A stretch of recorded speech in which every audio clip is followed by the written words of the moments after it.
नेपाली मन को आवाज हो यो रेडियो सान्वी 96.4।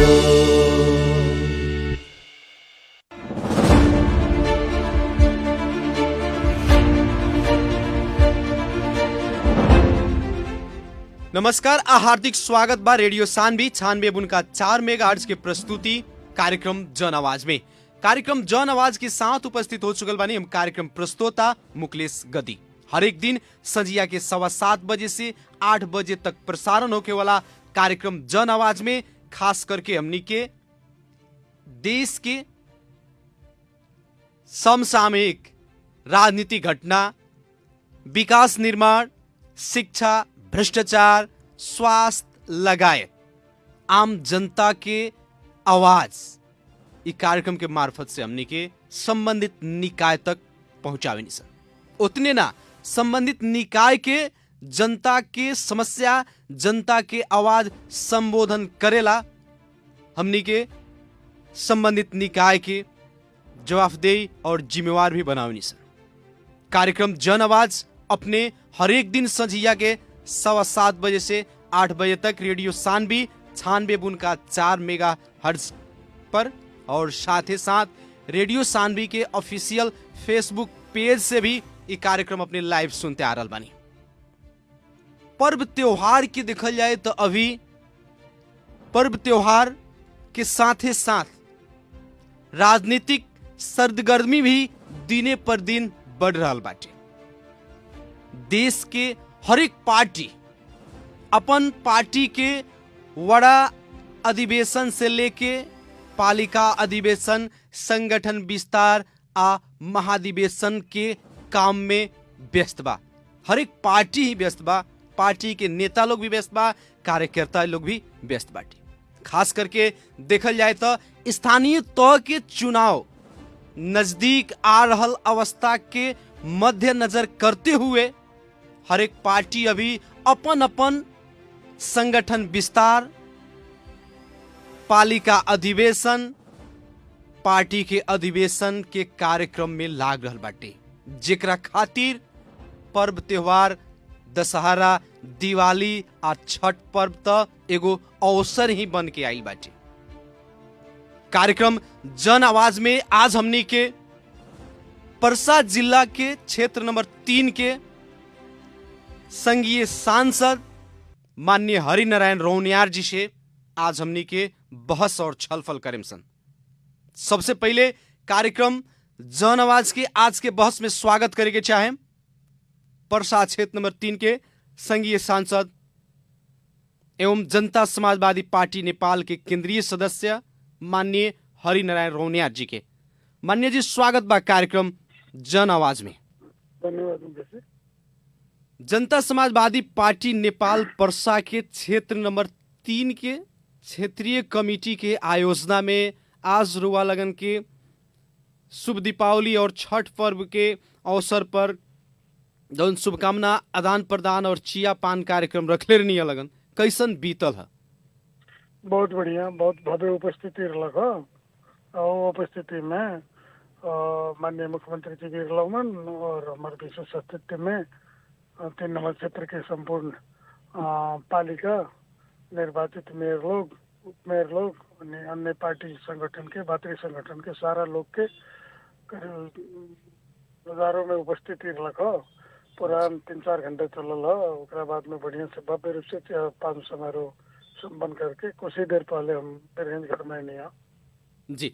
माननीय जी, जैसे कि अभी देखल जाओ खास करके चाड़ पर्व के माने दिन बाड़सन और चाड़ पर्व के पर्व त्योहार के दिन में भी जौना हिसाब से हर एक पार्टी अपन संगठन विस्तार से लेके अधिवेशन जौन कर रहल बाटे, इसे आम जनता में लाग रहल बाटे कि अब देश हमनी के हर एक पालिका, जिला, क्षेत्र चुनावी तैयारी कर रहल बाटे। का वास्तव में पार्टी सबके चुनाव लाग गई अभी? मुकेश जी, कैसे बाकी हमने के हिंदू धर्मावली के महान चांद पर्व दशहरा, दीपावली, छठ, ये तो रेगुलर प्रक्रिया बा। हमें जी जी दूसरे से मेल मिलाप, भेंट घाट, जापान एगो यो धर्म के नाम पर हमनी के बाहर रहल, विदेश में रहल अफंत जन से भेंट घाट के एगो अवसर है। ये अवसर पर कहाँ कहाँ से बाहर से भी लोग आके अपना परिवार, अपने गांव, अपना समाज मिलेला। वो पहले के ही परंपरा, ये परंपरा के अंतर्गत ही ये कार्यक्रम सबके अपन समारोह कहीं, चाहे मेल मिलाप कहीं, एकरा के हमनी के भेंट घाटे को कहीं, फैमिली गेट टुगेदर कहीं, ये टाइप के होला। अब परिवार, क्षेत्र, जिला, ये एगो फैमिली है। परिवार जैसे क्षेत्रीय बा, वैसे राजनीतिक पार्टी के भी एगो अपन पार्टी के संगठन बा, जिला स्तरीय के क्षेत्र स्तरीय, वही संगठन के आधार पर आज ये कार्यक्रम भले रह गई बात। पक्के यो स्थानीय निकाय के चुनाव तो करीब करीब काले परसों में निर्वाचन आयोग को सुझाव दिले बा कि हम 5 गते भित्र में हम चुनाव करेंगे, एक ही मुश्त में संबंधी जी जी। और स्थानीय निकाय की पदावधि भी करीब करीब समाप्त होने की अवस्था में बा। तो चुनाव की वातावरण तो बहुत दिन से ही शुरू हो गई बटे, लेकिन इस माहौल में भेंट घाट में अब चुनावी भी वातावरण तो निकलवे करी, बात होवे करी। तो ये जनरल प्रक्रिया बा, एगो भेंट घाट और सामाजिक रिलेशन हमने के पर त्योहार बा, वो तो कायम बा। ओकरा साथे साथे हमने के ये राजनीतिक माहौल में भी बात चर्चा तो निकल ही रहा बा। राजनीतिक पार्टी, राजनीतिक प्राणी तो राजनीतिक विषय पर बहस जहाँ भी छेड़ी, वो तो अपनी चलत में, घूमत में, खेत में, खरियान में राजनीतिक बहस तो छेड़ी। अभी नेपाल के राजनीतिक अवस्था तो एकदम उथल पुथल बा, अब बहुत दिन से ही उथल पुथल बा। आज पहले केपी ओली सरकार के जौन तानाशाही प्रवृत्ति के एगो अंत भइल बा, एगो नया डेमोक्रेसी के मिलीजुली सरकार बनल बा। अब वो ओकर प्रतिस्पर्धा के रूप में न्यायालय में भी ओकरा के बदला के रूप में विभिन्न तरह से मैं उछाल के ये प्रक्रिया आगे बढ़ रहा बा। तो ये सब राजनीतिक उथल-पुथल के कारण है। तो जो लेकिन माननीय जी, विगत में ये जोन परंपरा बाटे, छठ खास करके दशहरा से शुरू होला, दशहरा, दिवाली, छठ पर्व के अवसर में जोन ये चिया पान कार्यक्रम सब, भेंट घाट कार्यक्रम सब, ये जोन कहीं ना कहीं पुरन के माने एगो परंपरा बाटी। लेकिन इस साल खास करके ई छठ पर्व और दिवाली के या चाहे दशहरा के अवसर पर ही जोन सब राजनीतिक भेंट घाट के कार्यक्रम हो रहा बाटे, कहीं ना कहीं जोन माने स्थानीय तह के निर्वाचन होके या प्रदेश या संघीय निर्वाचन जोन अभी नजदीक आ रहा बाटे, एकरा खातिर तो एगो अवसर के रूप में ही बन रहा बानो। एकदम मैंने कहा दोस्त मतलब कि जब राजनीतिक रूप से खास करके राजनीतिक भेंट घाट ना लगे, बुझे ना, ये तो एगो धार्मिक रूप से परंपरागत भेंट घाट हो। लेकिन जब धार्मिक रूप से राजनीतिक प्राणी एक जगह बैठी तो राजनीतिक चर्चा विषय पर बहस तो हुई जाए। तो राजनीतिक बहस तो ये राजनीतिक चुनावी सरगर्मी के पीरियड में ये चुनावी बहस तो स्वाभाविक बा, स्वाभाविक रूप से हो कहीं के बा होते बाटे, एमे कोनो नया बात नहीं है। ये एकदम राउर काम ठीक बा कि ये धर्म के अवसर पर, ये पूजा के अवसर पर, ये छठ, दीपावली, दशहरा के अवसर पर भेंट घाट के साथ साथ राजनीतिक भी चर्चा पर चर्चा और बात छेड़िए रहा बाटे, एकदम ठीक बात बाटे ये बात। अब जैसे कि हमने के खास करके पर्सा के क्षेत्र नंबर 3 के विकास के अवस्था के बारे में हमने के थोड़ा बहस करेंगे चाहे हम अपने से। अब जैसे कि संघीयता आइल और खास करके 2074 साल में स्थानीय तह के भी निर्वाचन भइल, प्रदेश के भी भइल और संघ के भी भइल। पर्सा जिला के क्षेत्र नंबर 3 ही ऐसा एगो क्षेत्र बाटे जहां पालिका भी जनता समाजवादी पार्टी अभी के जौन वर्तमान पार्टी बाटे एकर पालिका भी कब्जा में बाटे, प्रदेश सभा भी दोनों क्षेत्र कब्जा में बाटे और संघीय सांसद भी कहीं ना कहीं जसपा नेपाल के कब्जा में बैठे। अगर वहाँ के विकास के अवस्था के बारे में बात कल जाओ, जौन चुनाव से पहले वहाँ के अवस्था रहे क्षेत्र के और अभी के अवस्था की अगर बात कल जाता तो विकास के अवस्था का रहल बाटे माननीय जी, जौन अपने लगन चुनाव में जनता के जौन एगो कहीं ना कि अपन घोषणा पत्र दे लगन वो अनुसार से विकास भइल 4 वर्ष में। वो जितना चुनाव घोषणा रहे मुकेश जी ना, हमने के मुख्य 4 बिंदु पर हमने के अब एजेंडा तो बहुत सारी रहे, लेकिन फोकस 4 बुंदा रहे। पहल का फोकस रहे कि हमने के सड़क, बाटो घाटो, गाँव घर से लेके राजमार्ग से लेके सड़क राजमार्ग से लेके ओकर निर्माण जौन से का होला कि विकास के मेरुदंड के रूप में हमने के सड़क, बाटो घाटो लेवल जाला।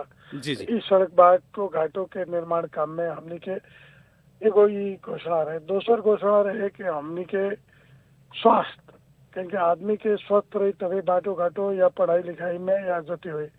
तीसर हमनी के रहे अपने के शिक्षा, शिक्षा के भी शिक्षित आदमी रहे तो समाज के सृजनात्मक ढंग से वृद्धि हुई।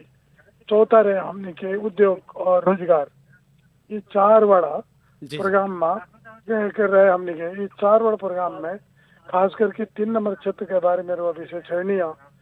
तो हमारा हो जाता कि परसा जिला में 50 वर्ष में जौन विकास ना भइल है तो 4 वर्ष में भइल बा। अब जैसे अपने माननीय जी कहनी कि 4 गो क्षेत्र मुख्य प्राथमिकता में रहल रहे 2074 साल के चुनाव में। अब हमनी के जैसे अपने शिक्षा के बात कहनी है, स्वास्थ्य के बात कहनी है, सड़क संजाल के बात कहनी है, औद्योगिक विकास के बात कहनी है।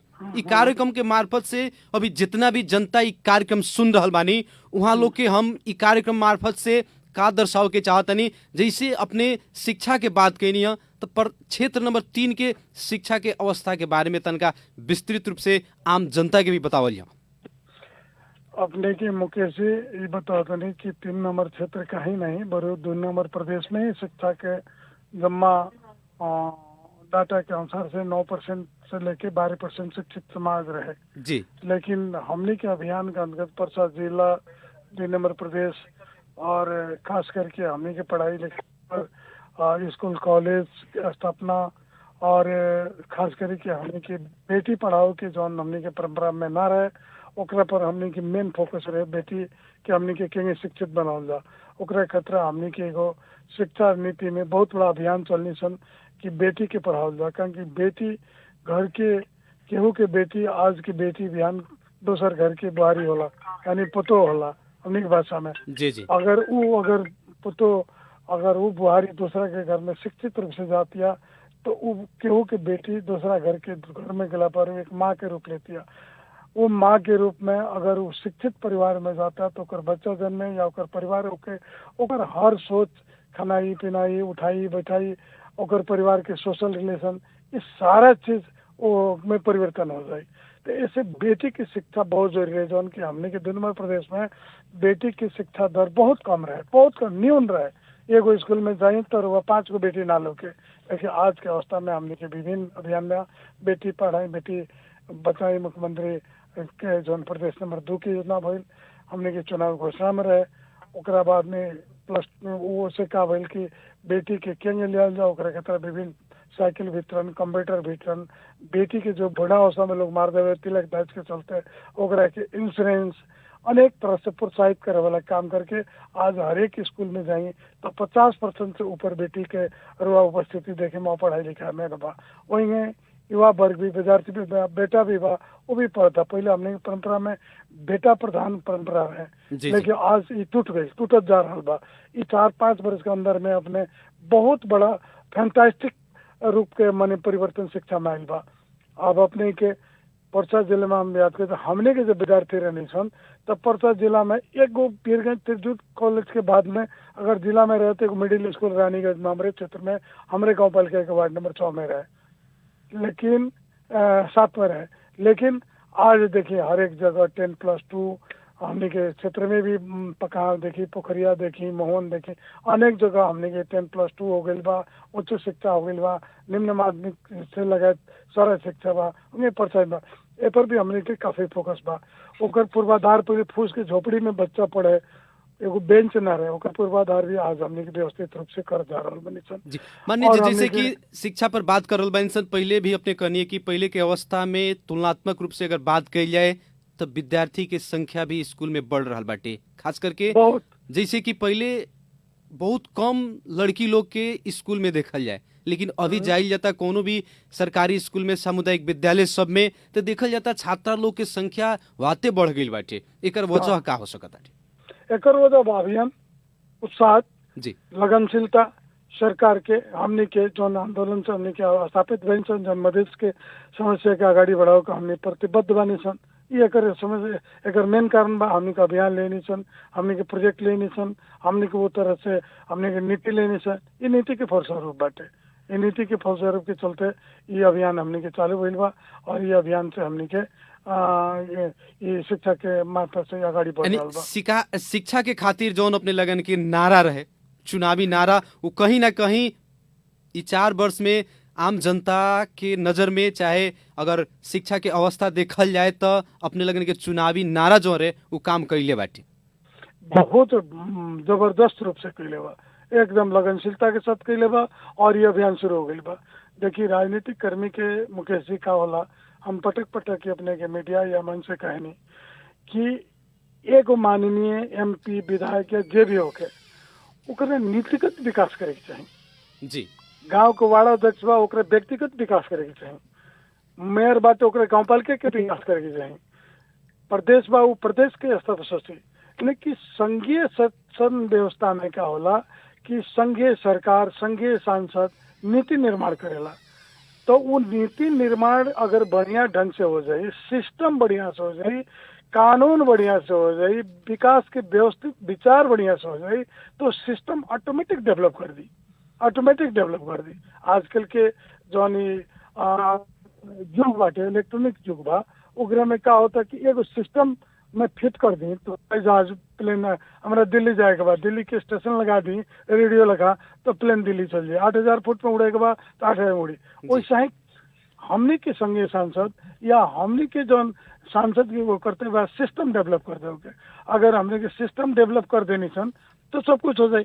तो हमने के अपने के विकास के सिस्टम, शिक्षा के सिस्टम, स्वास्थ्य के सिस्टम परिवर्तन ये संघीय गणतांत्रिक के नए व्यवस्था में, नए संविधान में जो व्यवस्था में अनुसार हमने के सिस्टम डेवलपमेंट में लागनी से। और सिस्टम डेवलपमेंट इतना ना हमने के क्षेत्र में पूर्वाधार के मामला में, शिक्षा के मामला में, अपने के हमको इंडस्ट्रीज के मामला में, स्वास्थ्य के मामला में डेवलप भइल बा कि हमारा बुझाता कि हम जितना उम्मीद कर लेते ओकरा से बेसी भइल बा। अगर जौन स्पीड से बा आज 4 वर्ष में जॉइन भइल बा और अगर 4-5 वर्ष हो जाए तो विकास और शिक्षा के बारे में हमनी के पूछेंगे ना पड़ी अब कितना करे के बाटे। जी मान्य जी, अब थोड़ा हमनी के सड़क संजाल पर बात कइलिया। अपने 4 गो क्षेत्र के जोड़ देनी है, शिक्षा में अपने लगन के नारा जौन रहे वो अनुसार से अपने लगन आम जनता खातिर शिक्षा में लगानी कैले बानी, लेकिन कहीं ना कहीं इस शिक्षा से संबंधित बात अइला से अपने भी जोड़ देनी है कि प्रदेश सरकार खास करके एगो जौन बेटी पढ़ाओ बेटी बचाओ अभियान जौन एगो लेके आई, लेकिन ये अभियान अपने कहने की पूरा सक्सेस भइल, जेकरा कारण से आज प्रदेश के ही अवस्था देखल जाए, प्रदेश के हर एक सामुदायिक विद्यालय में देखल जाए तो छात्रा लोग के संख्या दिनानुदिन बढ़ते जा रहा बाटे। लेकिन प्रदेश सरकार बेटी पढ़ाओ बेटी बचाओ अभियान के नाम पर भ्रष्टाचार कह के भी आरोप लाग रहल बाटे, ये में वास्तविकता का एकदम सरासर गलत है। ये तो क्या होता कि मधेश के लोग, मधेसी के विकास ना होके ये जोन खसबा उन लोग के जोन नेपाल में एगो जनजाति के विरोध में मनस्थिति में एगो खास वर्ग जात के जो शासक वर्ग बाटे, उस शासक वर्ग 50 वर्ष से वो शासन कैले बा, वो डिवाइड रूल पॉलिसी करके अगर मधेश के विकास करे वाला केहू लिखे, मधेश में केहू आदमी अगर बड़ा उद्योगपति अथवा व्यापारी अथवा स्ट्रांग नेता मिले ओकरा के केहू जाल में फंसा दे बा। एक वो ज्वलंत उदाहरण हम स्वयं बानी। हम स्वयं 34 वर्ष नेपाली कांग्रेस के सदस्य बन के रहनी, हम स्वयं राजनीति की सोशल काम कैनी, मेकिंग के काम कैनी। जब हम मधेसी पार्टी ज्वाइन कैनी, मधेसी पार्टी में हम जब लगनी, मधेसी पार्टी में लाके हम सांसद भी बननी। कुछ ही दिन के दरमियान में माननीय में हमारे क्षेत्र के जनता हमारे के माननीय सांसद में पूरा हम पार्लियामेंट में गए के बाद में कौन इश्यू नहीं है, जबरदस्ती अख्तियार दुरुपयोग से हमारा से मुद्दा लाद के हमरा के सस्पेंड कर दल गई। आज मुख्यमंत्री जौन एगो हमने के विकास के जौन बात करनी है ऊपर आगे बढ़ल बा, उनकरा के डैमेज करे खतरा ये अभियान चलल बा। वैसा ही अपने के विगत के उदाहरण लें तो आपने देख ली ओबरा नेपाली ज्ञान के जल्दो बदो नेता रहलन संचार मंत्री कको मंत्री जयप्रकाश गुप्ता, उनकरा के डैमेज कर दल गई।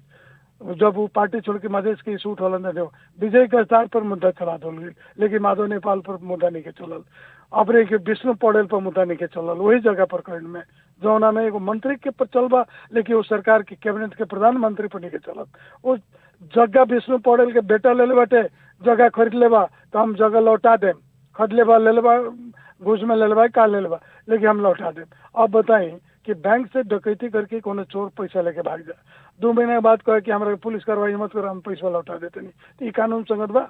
तो वो डकैती करके जौन बालवाटार के जगह विष्णु के बेटा लेके गई थी, विष्णु पौड़ेल ले गई बा, आज वो जगह 10 वर्ष के बाद जब अख्तियार दुरुपयोग लागल, जौन विजय का सस्पेंड में हम लौटा देता नहीं, तो ओकरा पर मुद्दा न चली। लेकिन हमने के विकास निर्माण में लागल आदमी एगो कोनो घटने ना हो, वो कंपनी में भी हम 72 साल छोड़ दिल बनी, और इमरजेंसी में एगो फुल डैमेज भइल तो हमारे सांसद जैसे जनता के प्रतिनिधि जैसे लोग डैमेज कर गई। वैसे ही माननीय जी जब अपनी बात जोड़ देनी है, अपने रोके थोड़ा सा उदाहरण में देखिए, अफ्ताब आलम रे मतलब कि उ कर देलक रे, का बोला चिमनी में जला था, लेकिन वो तो चिमनी जे जलौलक का कैलक, वो तो अनुसंधान के विषय बा, लेकिन वो 10 वर्ष के बाद ही बात उठा के कही जा रहा बा।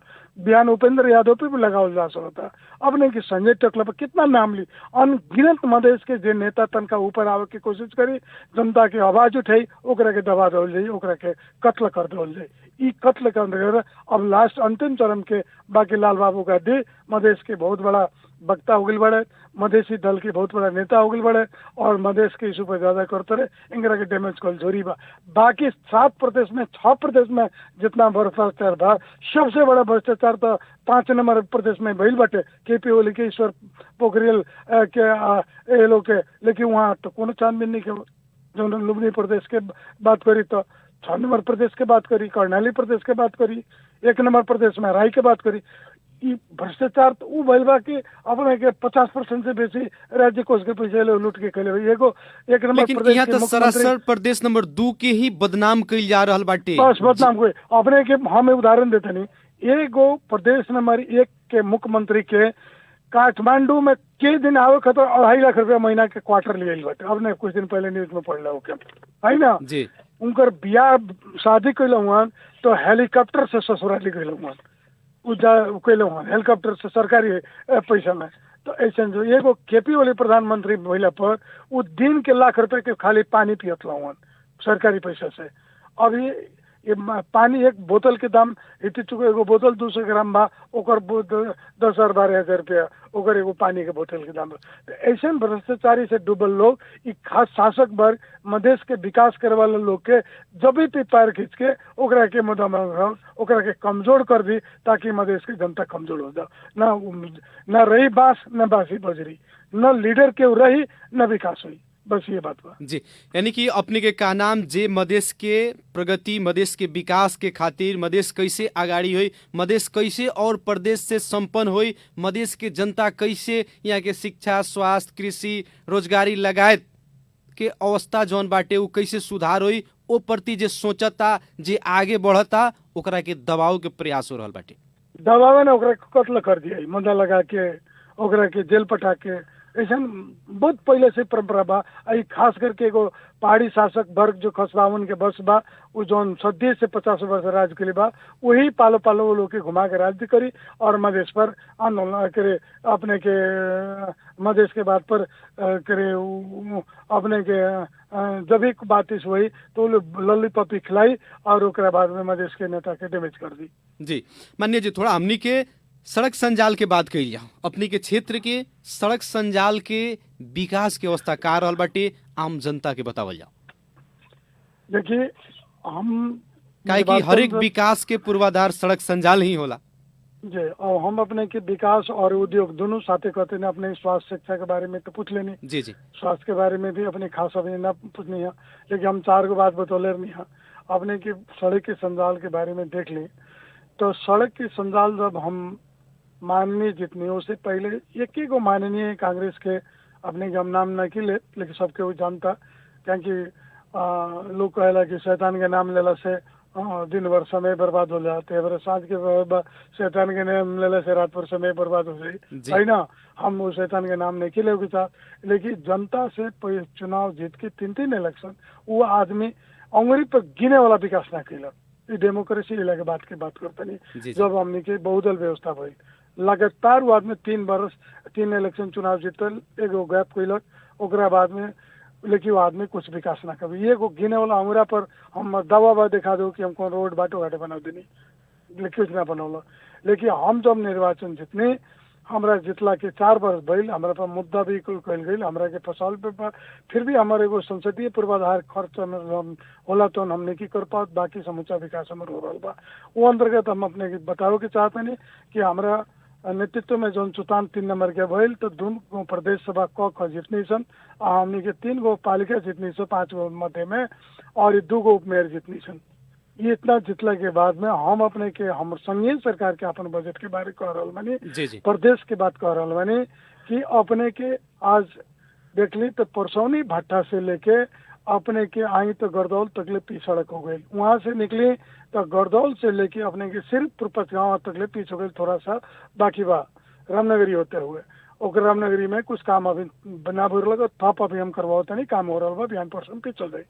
वही उत्तर दक्षिण रोड के लिए तो अपने के जो पकहा मैनपुर से लेके धोरे बॉर्डर से लेके अपने के पकहा तक पीछ हो गई बा। बीच में पोखरिया धोरे के पकहा के बीच में 25 करोड़ पे साल बजट भी नहीं जीत बा।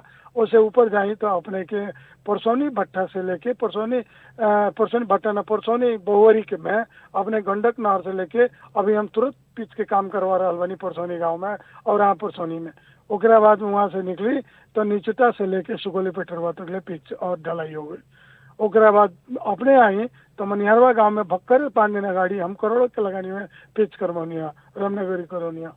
तो ये हो गए 2 गो उत्तर। तीसरा अपने के विश्रामपुर से अपने क्षेत्र की बात कर रहा हूँ, विश्रामपुर से लेके अगर अपने के चल जाए तो कोयला बार तक ले रोड के ग्रेवल के काम हो रहा बा, टकीले भुवरी होते। ये हो गई उत्तर दक्षिण सड़क की बात।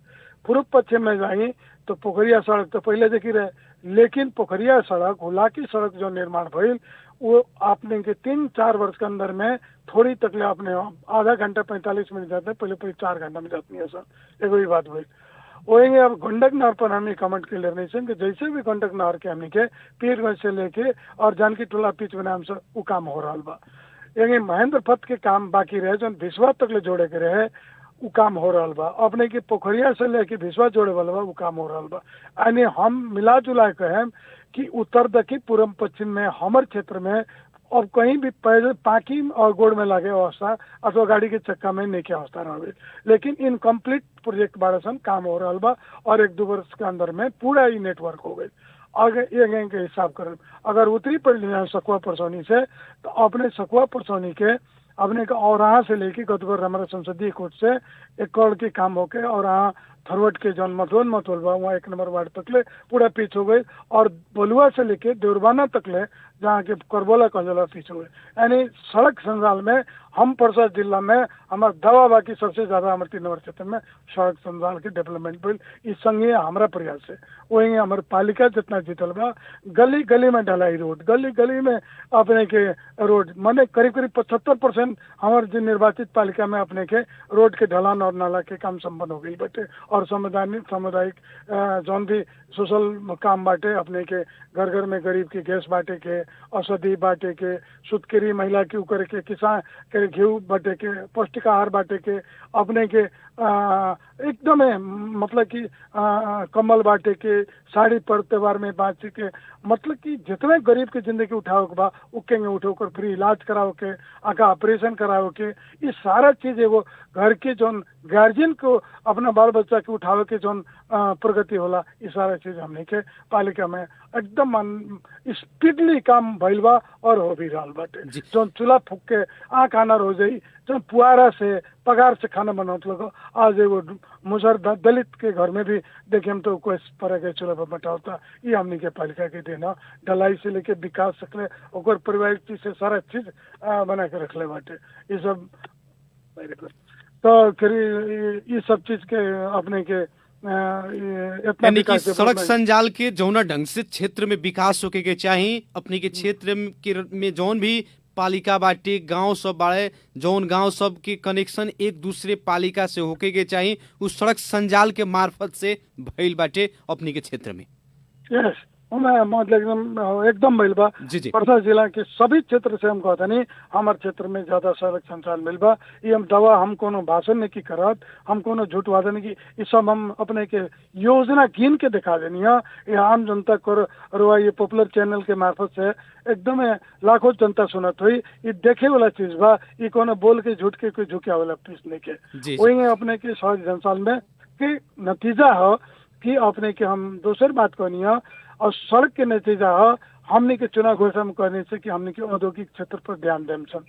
आज जौन बीरगंज से लेके अपने के पथलैया तक ले सड़क के जो नेटवर्क है जौना के चलते सारा फैक्ट्री कल कारखाना उद्योगपति लोग बीरगंज से पथलैया के बीच में जीतपुर सिमरा के फैक्ट्री कल कारखाना लगाओ के एग्रेसिव रहे। जी आज जितना उद्योग के विकास करे के रहू बीरगंज से पथलैया के बीचे में भइल बीचे हो गए। लेकिन हम अपना पीरियड में उद्योगपति लोग से व्यापारी लोग के ले आके दिखा के कि हम पूर्वाधार तैयार कर दिल बनी।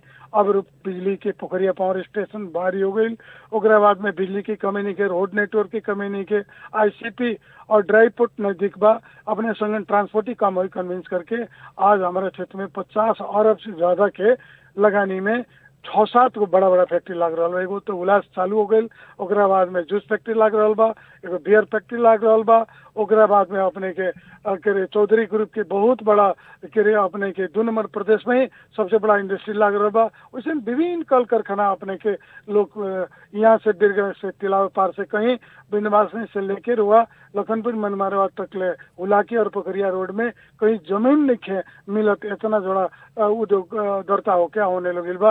यानी पूरा 3 नंबर क्षेत्र इंडस्ट्रीज के नाम पर आकर्षण बढ़ गई बा, आकर्षण बढ़ गई बा। ई बढ़ाव के हम बहुत बड़ा रोड वर्क नेटवर्क और उद्योगपति लोग से कोऑर्डिनेशन और बैंक से कोऑर्डिनेशन के कारण ही सब हमारे क्षेत्र के डेवलपमेंट भइल बा। एमे हमार अथक प्रयास बा, हमार अथक बुद्धि विवेक बा, क्योंकि हम अपने व्यापारिक देश से राजनीतिक में आइल बानी।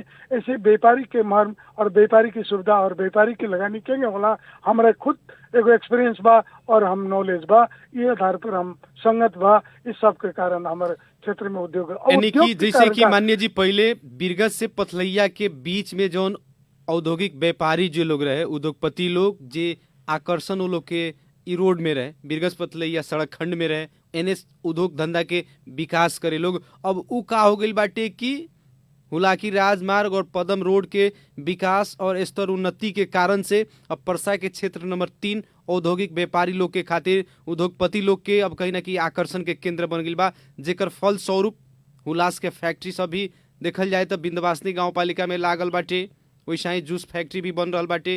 ये सब कहीं ना कहीं जौन अपने लगन के औद्योगिक क्रांति के नीति ले रहनी लगन नारा रख ले रहनी का वो मुताबिक पूरा हो रहा बाटे जनता के जौन आश्वासन एकदम हो रहा बा। आज हमने के मुख्यमंत्री जी बतावत कि उनका कारो कैबिनेट से यूनिवर्सिटी के स्थापना हो रहा बा। वो यूनिवर्सिटी के भी शायद स्थापना हमारा जहाँ तक लाग बा हमारे क्षेत्र में शुरुआत हुई। कटी बलुआ में एगो कुटी के जगह बा, सरकारी यूनिवर्सिटी खोले जा रहा बा, ये भी होके वाला बा है ना। ओकरा अलावा हमने के ये उद्योग धंधा से हमने के जो युवा के जो रोजगार के अवसर बा हमारे बुझाते 5000 से बेसी युवा के रोजगार साल 1.5 साल के अंदर में हमने के फैक्ट्री कल से युवा के सर्विस के महिला के बेटी के सर्विस के रोजगार का अवसर पड़ी और डायरेक्ट इनडायरेक्ट कहीं होटल व्यवसाय के बढ़ोतरी हुई, हमने के लॉज के बढ़ोतरी हुई, हमने के अपने के जो मजदूर काम करता है डेली वेज में काम करता है, यानी डायरेक्ट इनडायरेक्ट में 5 वर्ष के अंदर में हम दावा के साथ कहते हैं कि 20,000 आदमी का हम रोजगार दे जा रहा बानी।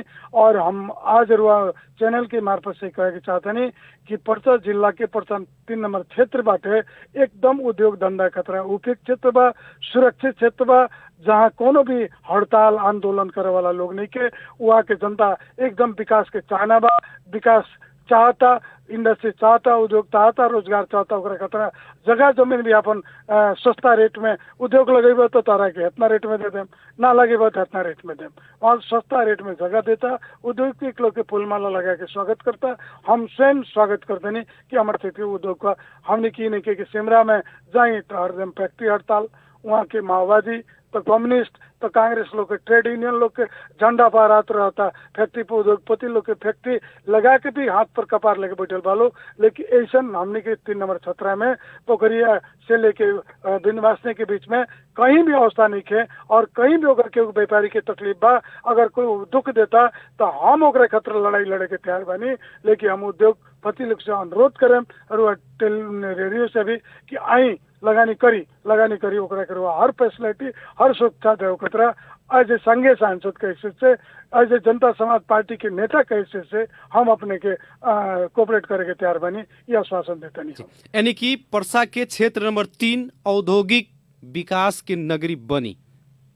निश्चित बन गई और भी ओकर विकास हुई। अभी कहीं ना कहीं शुरुआत भइल बाटे और इस साल में 50 अरब के फैक्ट्री लगाओ अपने कम बुझाता नहीं। जी अगर 5 वर्ष और हम अगर रहते नहीं तो अब नेपाल के बहुत बड़ा इंडस्ट्री की हब हो जाए। अब थोड़ी राडी में थोड़ी तकलीफ पिच हो गई होने से माड़ी से पिच होता, उकरा बाद में अपने की 45 किलोमीटर नारायणघाट का रास्ता छोटा हो जाए और सारा गाड़ी उन्हें बस्ती एरिया हो गई, शहर डेवलप हो गई, उन्हें से एक्सीडेंट खतरा होता, विभिन्न प्रॉब्लम बा। एक ई रोड से अब अपने के 45 मिनट पहले पहुंची और शांति रोड से पहुंची। आज यहाँ से थोड़ी तकलीफ जाए, सुबह जाए तो जगह किने वाला के, उद्योग लगावे वाला के 50 गो कार हमारा फैक्ट्री 10 बीघा चाहिए तो 5 बीघा चाहिए खोज के फैक्ट्री लगाओगे तो लोग होम ऑयल बा, एकदम ऑयल बा। जैसे कि अपने मोदी जी के जब गुजरात में मुख्यमंत्री लन तो गुजरात में कुछ ना है, गुजरात का होता नहीं, हाँ उनके क्षेत्र में, लेकिन आज जाके देखिए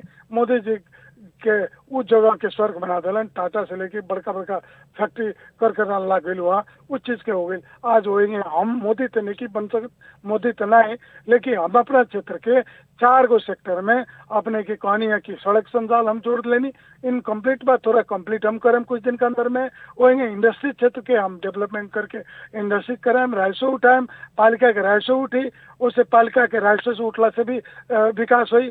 और शिक्षा में भी लगानी इंडस्ट्री करी, वहाँ बड़ा स्कूल कॉलेज हुई, वहाँ के कर्मचारी सब बैठी, वहाँ तो ओकर बच्चा करके इंफ्रास्ट्रक्चर यानी घर भवन के भी निर्माण हुई। लोग प्राइवेट सेक्टर में घर बनाई तो किराए से आमदनी कमाई, फैक्ट्री में कामदार हुई, लेबर हुई, कुल्ली हुई, होटल पर्यटन सारा के डेवलप। जब जहाँ फैक्ट्री होला, जहाँ इंडस्ट्री लगा होला, एक इंडस्ट्री में डायरेक्ट इनडायरेक्ट 5000 आदमी मतलब कि डायरेक्ट नौकरी से लेके डायरेक्ट इनडायरेक्ट इन्वॉल्व होला। ऐसे हमारे क्षेत्र के हम वादा किल बने कि हम ओकरा के स्वर्ग बनाए, हमारे सपना बा स्वर्ग बनी। जी मान्य जी, अब थोड़ा हमनी के स्वास्थ्य पर बात करी जाओ, शिक्षा पर बात करी सन, सड़क संजाल के बात करी सन, औद्योगिक विकास के उद्योग के बात करी सन। अब लास्ट हमनी के स्वास्थ्य पर बात करें सन। अपने के क्षेत्र में स्वास्थ्य के अवस्था कैसन बा? आम जनता के जौन जन अपेक्षा रहे ओ मुताबिक के स्वास्थ्य सेवा, स्वास्थ्य के विकास अपने के क्षेत्र में भइल इस 4 वर्ष के दौरान में? स्वास्थ्य के मामला में आपने देख ली, हम जब माननीय सांसद बननी तो ये 2 गो नर्स और एगो हेल्थ असिस्टेंट पोखरिया हॉस्पिटल में रहे।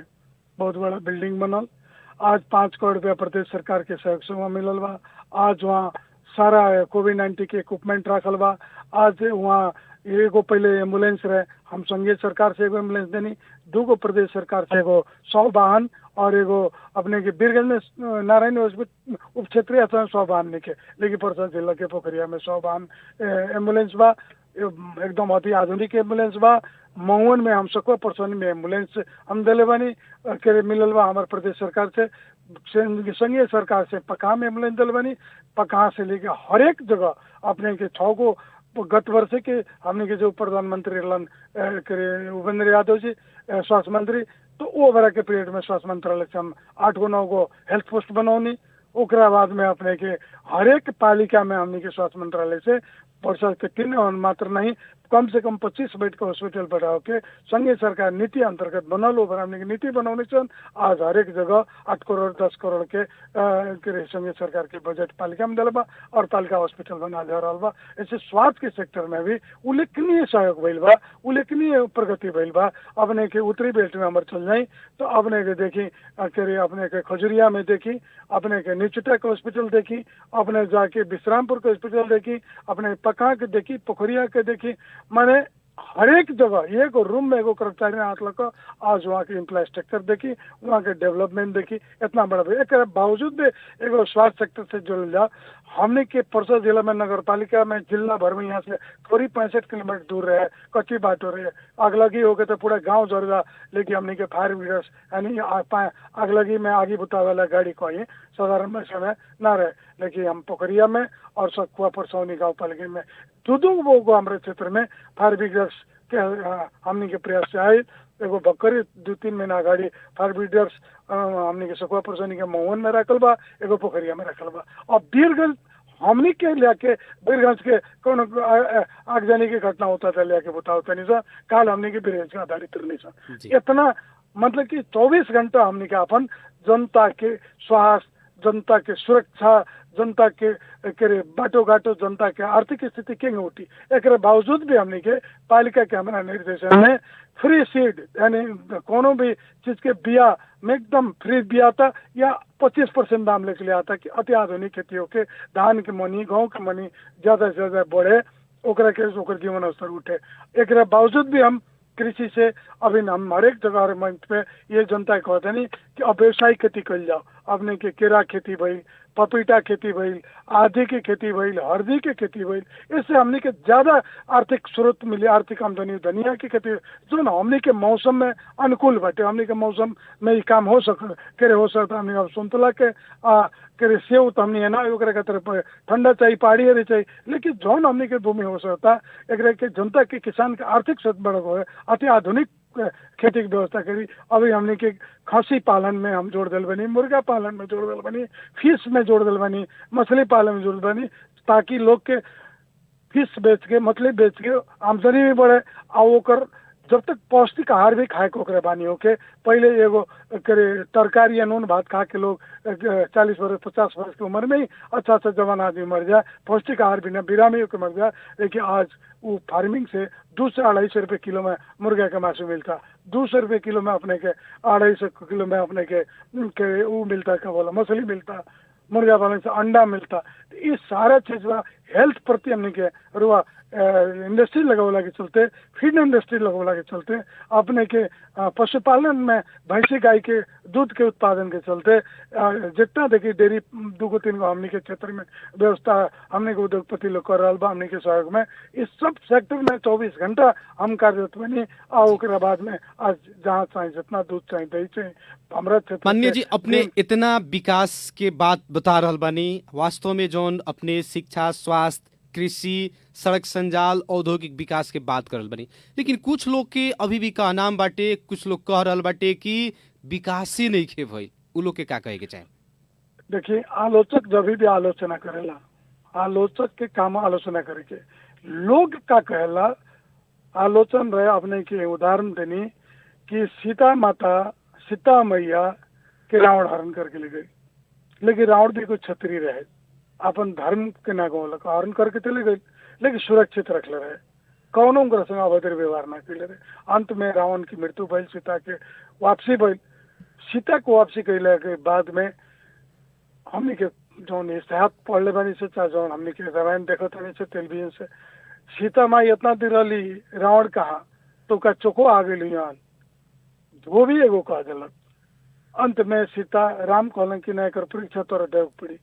सीता परीक्षा देते देते धरती फाट के नीचे चल गई।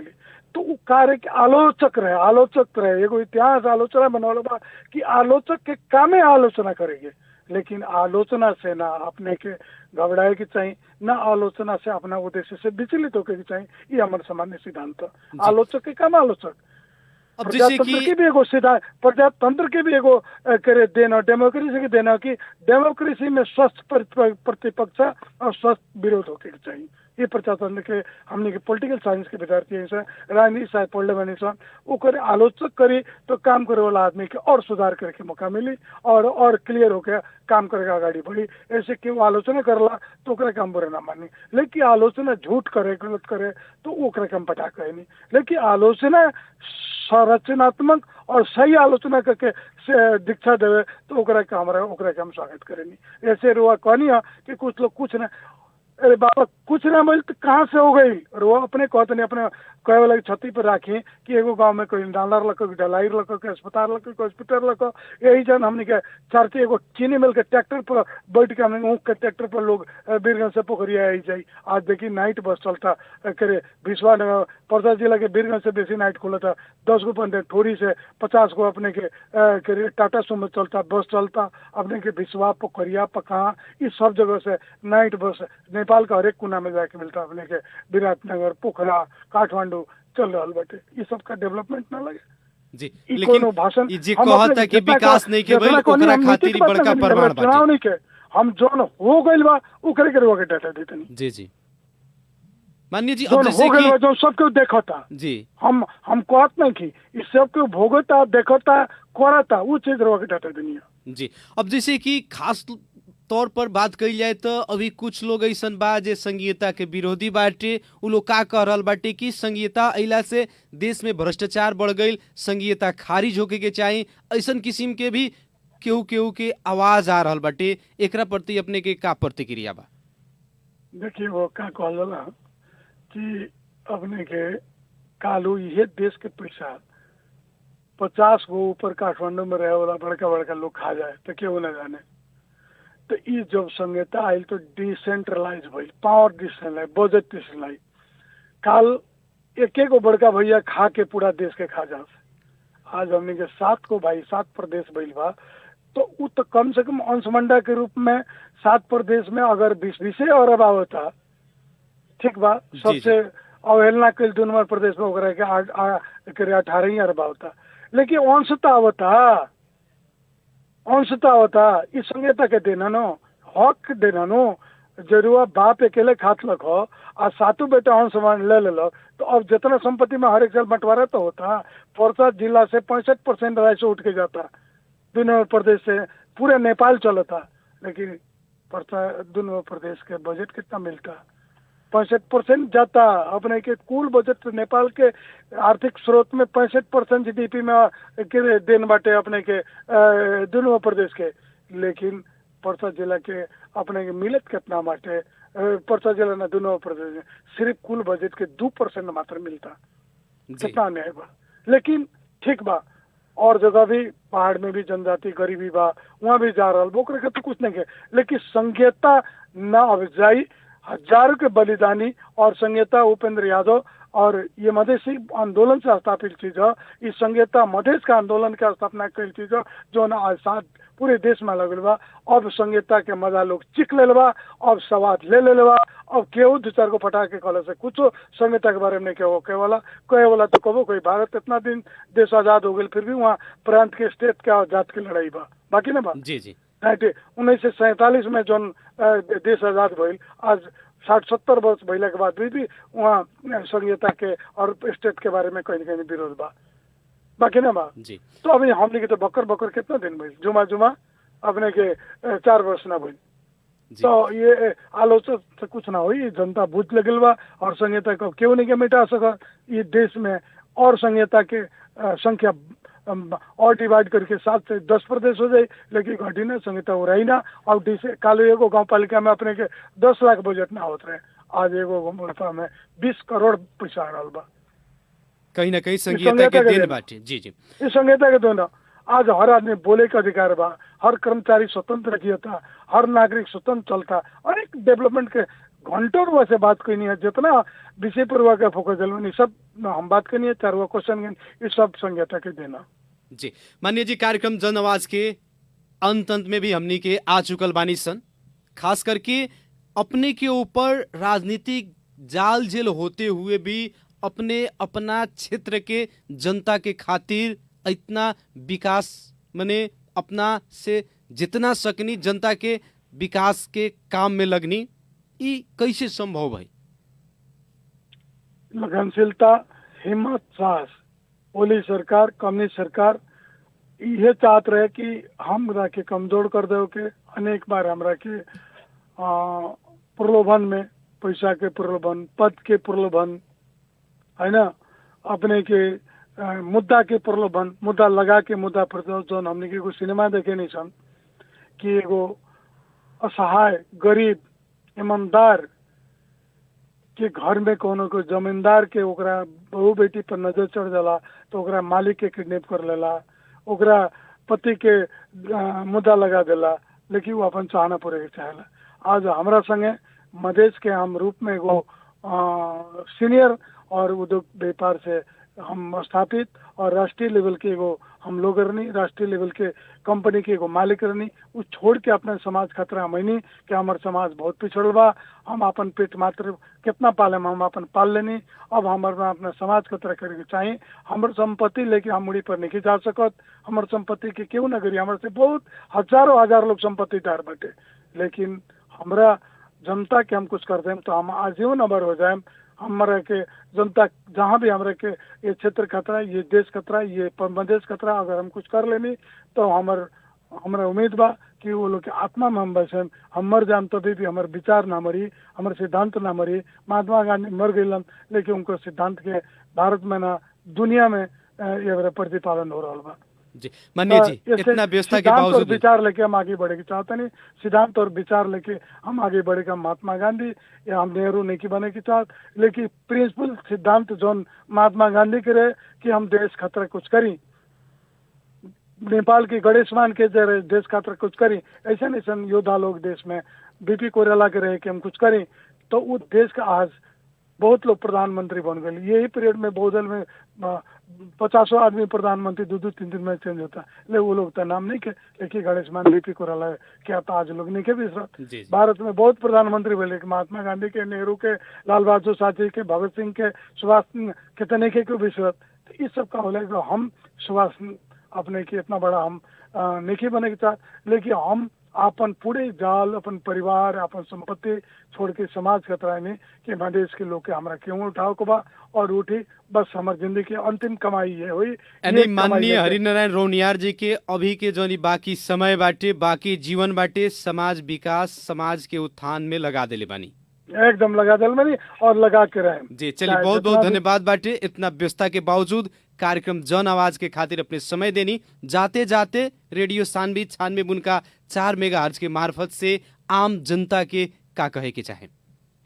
आम जनता के केम की अपने धैर्यता, अपना निरंता और स्थानीय चुनाव आ रहा बा है ना, एकदम सख्त परिस्थिति पर तो जनता कैसे करी लगा, और संहिता के बारे में क्यों विरोध तो मुंहतोड़ जवाब करी लगा। संहिता आज ना रही तो इतना बड़ा हमने के जौन अपने के रेडियो में करीब 45-50 घंटा हमने के जौन बहस कही सन, ये ना मिलित, ना हमने के गाँव पालिका के विकास हुई, ना हमने के समाज के विकास हुई, ना शिक्षा के, ना रोजगार के, कुछ भी ना हुई। आज हर एक आदमी स्वतंत्र बा, कालू ये को हमने के नागरिक कोनो काम हो के तो वीरगंज तोड़े पड़े। आज हमने के गांव में वो न्यायिक क्षेत्र के अधिकार मिल गई बा, कानून बनाव के अधिकार मिल गई बा। आज मैंने गाँव पालिका अपना द्वार पर बैठल सारा फैसिलिटी जो मिल रहा बा, संहिता के देन कि घर बैठे संसार देखो तनी, घर बैठे सारा काम करता नहीं, अपन जन्म दर्ता, मृत्यु दर्ता, अपने खेत बाड़ी के बारे में, अपना घर के बारे में, अपने सिफारिश के बारे में, अपने विकास के बारे में, और वो बिरगंज आई के नहीं के पड़त। वही में देश के हर एक जो में डिसेंट्रलाइज ऑफ पावर अमेरिका में इंग्लिश में कहल जाला, ये पावर जो डिसेंट्रलाइज भइल बा इस संहिता के देना। केंद्र सरकार प्रदेश में लगे, प्रदेश सरकार स्थानीय शासित स्थानीय तरह वार्ड में लगे, ऐसे डिसेंट्रलाइज होके विकास होता। हर जनता बुझता कि हमारे गाँव हमारे सड़क हमारे विकास करे के चाहिए, एगो मोटिवेशन बढ़ रहा बा। जो 4 वर्ष में जनता के अंदर में ऊर्जा भइल बा, हमारे बुझाता के 10 वर्ष में हर एक लोग बुझी की माटी ये नेपाल के हमार माटी है। जो भारत में एगो माटी के नाम से भारत माँ के जौन बा, उसे नेपाल के प्रति हमें नेपाल में जन्मल में से माटी में जन्म से ये माटी प्रति हर एक नेपाली के अपनत्व तो हो जाई। जौन कालो तकले ये नेपाल का अपनत्व करे वाला कुछ लोग शासक बरे बा, उ नेपाल के नेपाली बने ना देलक, नेपाल के माटो सोकरा के जुड़े ना देलक, हर सोकरा के विदेशी नागरिक के रूप में ट्रीट कैलक। आज भी ट्रीट करे के कोशिश कर रहा बा, लेकिन हमने के लड़ के संघर्ष करके हमने के विदेशी नागरिक से तोर नागरिकता अगर जन्मसिद्ध नागरिकता हो तो हमरो जन्मसिद्ध नागरिकता तू तू ये देश के कहाँ से आइल बाड़ी, ओकरा से पहले से हम आइल बानी। ये माटी हमारा, ये माटी पर हम जन्मल बानी, हम मरेम मिटेम, ये जान मिटेम और अपन क्षेत्र अपन माटी के हम पूजा करम, ये माटी के हम स्वर्ग बनाएम कह के अपने जनता, अपने देश प्रति, अपने विकास मधेश प्रति हम समर्पित होते हुए अपने के ये संदेश जनता में देने के चाहें। जी बहुत बहुत धन्यवाद। कार्यक्रम से छुड़ेंगे चाहे हम अपने से। नमस्कार। नमस्कार। नमस्कार जी। आदरणीय जन समुदाय कार्यक्रम जन आवाज के आज के बहस विशेष रूप से हमनी के पर्सा जिला के क्षेत्र नंबर 3 एगो ऐसन क्षेत्र जहां के पालिका, प्रदेश सभा सदस्य लोग और संघीय सांसद तीनों जनता समाजवादी पार्टी के कब्जा में बा। और हमनी के खास करके आज पर्सा के क्षेत्र नंबर 3 के विकास के अवस्था के बारे में खुला बहस कैनी सन।